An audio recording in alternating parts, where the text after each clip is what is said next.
Assalamualaikum warahmatullahi wabarakatuh. Perkenalkan, nama saya Mutiana Zakia dari Fakultas Kesehatan Masyarakat jurusan Gizi. Saya akan menjawab beberapa pertanyaan terkait penyalahgunaan platform digital untuk melakukan kejahatan seksual. Yang pertama, apa saja bentuk-bentuk penyalahgunaan platform digital untuk melakukan kejahatan seksual? Yang pertama, ada pencabulan privasi atau sexting dan peredaran konten pribadi. Ini terjadi ketika seseorang mengirim atau membagikan konten seksual pribadi seperti gambar atau video telanjang tanpa izin dari orang terlibat. Yang kedua, ada pelecehan seksual online atau cyber harassment. Ini termasuk komentar, pesan atau tindakan online yang merendahkan dan melecehkan secara seksual seseorang. Yang ketiga, ada pemerasan seksual online atau sextortion. Pemerasan ini terjadi ketika pelaku mengancam akan membagikan atau membocorkan informasi atau materi pribadi yang mengandung unsur seksual tentang korban, kecuali korban setuju untuk memberikan uang atau melakukan tindakan seksual tertentu. Yang keempat, ada penyebaran pornografi anak atau child pornography. Ini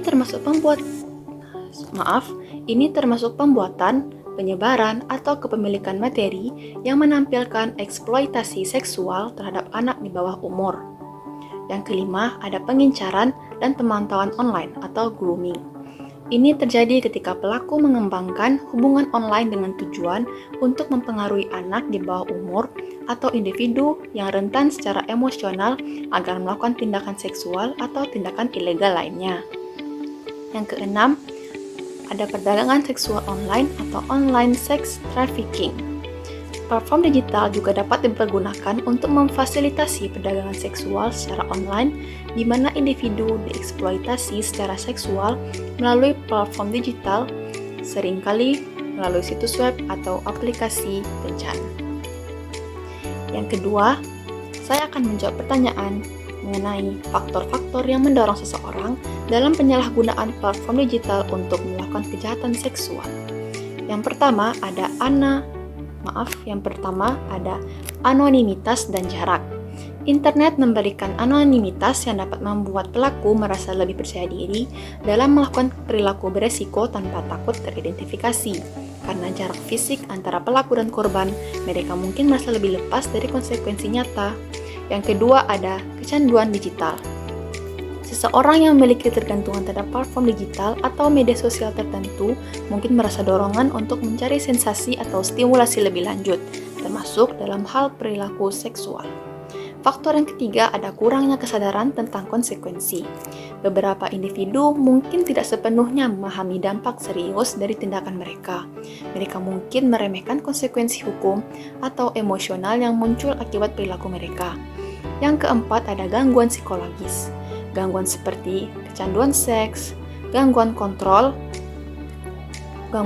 impuls, gangguan kepribadian, atau gangguan kejiwaan lainnya dapat mempengaruhi kemampuan seseorang untuk mengendalikan dorongan perilaku seksual yang tidak pantas.